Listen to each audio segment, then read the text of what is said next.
This week on High Def Ninja presents the GeekCap. The Shape of Water cleans house at the Academy Awards. Kirkman has more Invincible, and you can't have it. Black Panther is king of the box office. Burnout Paradise gets remastered. And what the F is up with those new mutants? All this and more on...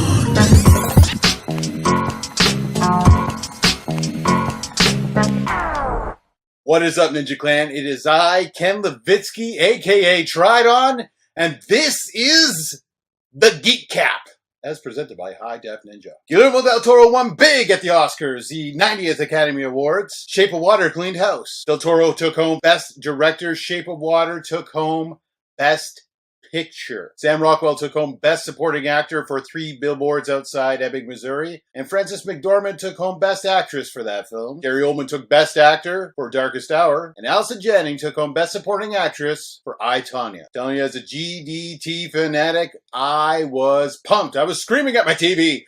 Yes! Get your crap together, Ken. There's people watching. And if you are a fan of GDT or The Shape of Water, you can get some new Funko Pops. There's going to be a pop for the Amphibian Man and Elisa, and there's also going to be one for Del Toro himself. Black Panther is a domestic monster, cleaning house at the box office like no other. The film has topped $500 million at the domestic box office so far. That puts it in front of Captain America Civil War, Iron Man 3, and that even puts it ahead of Avengers Age of Ultron. It needs to make another $100 million plus to pass Avengers, and it's looking like it's possible at this moment. This is huge news. I mean, this is even bigger than Iron Man now, because in Marvel Comics, Iron Man was like a C-level character. Marvel Studios made him a huge friggin' character. Everyone knows him now. The world knows him. Black Panther, on the other hand, is almost a D-list level in the comic books. Well, at least he was back in the 90s and early 2000s. I mean, he's had so many ongoing series. So the fact that Marvel Studios took Black Panther and they have made him this box office smash, it's amazing. Tomb Raider and Ready Player One are right around the corner, so we'll see how Black Panther holds up going into the next few weeks. Kevin Smith sadly suffered a massive heart attack last weekend. He's doing okay. He pulled through. Things are looking good. But it sounds like life flashed before his eyes and everything, and it was a serious ordeal. Doctors called the heart attack he had the Widowmaker. I'm happy he's doing all right. Apparently, Fox pushed back New Mutants so they can add a new character to the film. This is never a good sign this late in the game. New Mutants was scheduled for April, and it was pushed back to 2019. Who they end up adding at this point, I have no idea. It's obviously not going to be Wolverine. Kristen Wiig is to play Cheetah in Wonder Woman 2. Cheetah is the infamous Wonder Woman villain, basically a half woman, half cheetah. Essentially, Cheetah is to Wonder Woman what Joker is to Batman. I think this is a very interesting casting choice. Jason Momoa's Crow reboot will hit theaters in 2019. Sony's reboot of The Crow will apparently follow more closely to the original comic book series. I'm still not sure how I feel about this, because to me, The Crow is Brandon Lee. And this isn't a Crow spin-off like all the Crow sequels were. This is an actual reboot of the original film. Jason Momoa will be playing Eric Draven. I like Momoa, and I love The Crow, so I'm interested to see how it plays out. But I don't think it's needed, and I think it's kind of absurd. Hopefully it just does its own thing, and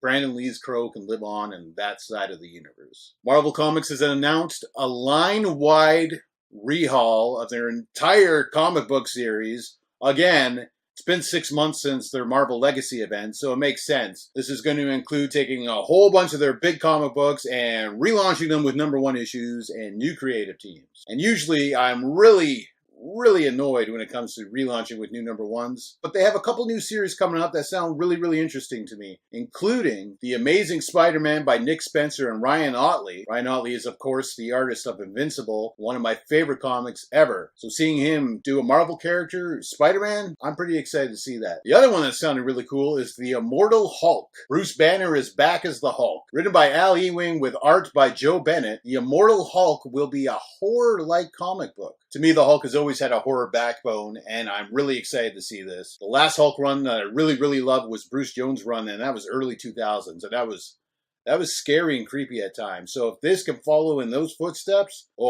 I'm excited to read a Hulk book. And heading back over to Ryan Ottley for a moment, Invincible number 144 recently came out, and it was the final issue. Writer Robert Kirkman has said that he has another 50 issues or so of Invincible in him, but we'll never see those issues. Apparently he likes the idea of the readers knowing that this world is still continuing somewhere out there, and we could just imagine all the adventures in our head. What do you think about that? Did you read Invincible? Would you like to see the series continue on? Ryan Ottley and Cory Walker, the co-creator of the comic, the original artist, they weren't interested in continuing on in Invincible. So if Invincible were to continue on, it would be with a new artist, and maybe ending it is for the best. IDW will continue and conclude an old Teenage Mutant Ninja Turtle comic book series that took place at Image Comics. The comic, published between 1996 and 1999, was canceled before anyone could see the ending. IDW is going to remaster the entire series and then start releasing issues number 1 to 23 as Teenage Mutant Ninja Turtles Urban Legends. After those 23 issues hit stands, we'll see the last few issues that wrap the storyline. A friend of ours here at High Def Ninja, Ben Bishop, has a new Kickstarter campaign going right now for Nathan the Caveman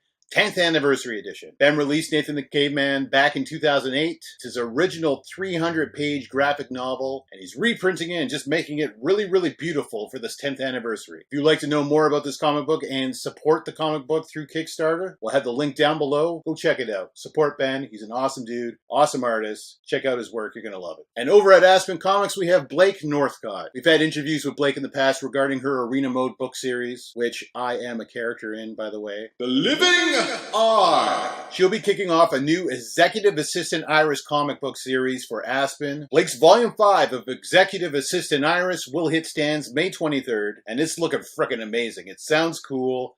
The covers are beautiful. So there you have it. Friends of HDN, Ben Bishop, Blake Northcott, support their upcoming works. They look amazing. And just support indie comics and indie movies and indie everything in general. There's a new Planet of the Apes video game coming to VR. Crisis on the Planet of the Apes. That is a mouthful. The game will take place in between Rise of the Planet of the Apes and Dawn of the Planet of the Apes. So that'll be cool to see all those gaps filled in. I personally have a PlayStation VR, so I am pretty excited to become an ape. Who am I kidding? I'm already an ape. If I took the shirt off right now, you'd be throwing bananas at me. Eat these bananas, ape boy. Eat them! Neil Druckmann, director of The Last of Us and Uncharted 4, does not want direct adaptations of his games. I guess this is why we're going to see Tom Holland as Nathan Drake Jr. Oh, he's not the son of Nathan Drake. He's going to be a little boy. There's going to be a little Nathan Drake boy. It's exactly the Uncharted movie that I never asked for and never wanted. But that's what we're going to get because Neil Druckmann said so. As for The Last of Us, we really don't need that movie, do we? I mean, the game is a movie. Play the game, have your mind blown like me. It's that simple. It's going to be an Injustice 2 Legendary Edition hitting stores. Injustice, of course, is the Mortal Kombat type video game series made by NetherRealm Studios that includes all of the DC Universe comic book characters, as well as some really confusing choices like Hellboy and the Ninja Turtles. Some European retailers are even showing off a steelbook for this edition, so it will be interesting to see whether North America receives that or not. Injustice 2 Legendary Edition is apparently coming March 3rd, which passed, and if it's not in stores, then I guess that wasn't the release date. I'm moving on. Tony Hawk has said that he is no longer working with Activision. Activision owns the Tony Hawk Pro Skater games, so he really has no say in whether or not we see any more Tony Hawk games. I'm sure Activision will just go back in time and remaster all their originals, which I'm fine with because as far as I'm concerned, the original Tony Hawk games are still the best Tony Hawk games. And finally, EA has announced Burnout Paradise Remaster for PS4 and Xbox One. The game will hit stores March 16th and will include 80 plus of the original songs from Burnout Paradise. So you going down to the Paradise City? You know, where the grass is green and the girls are pretty. All right, everyone, that's it. I am done for today. That is it. I'm out of here. Get me out of here. Jake, can you have a crane machine come down here and pick me up and then throw me away? Is that possible, Jake? I'm giving you a big challenge. I know you like those. Well, if he didn't make that happen, then I guess I'm still sitting here. If I'm still sitting here, then you have a great day, folks.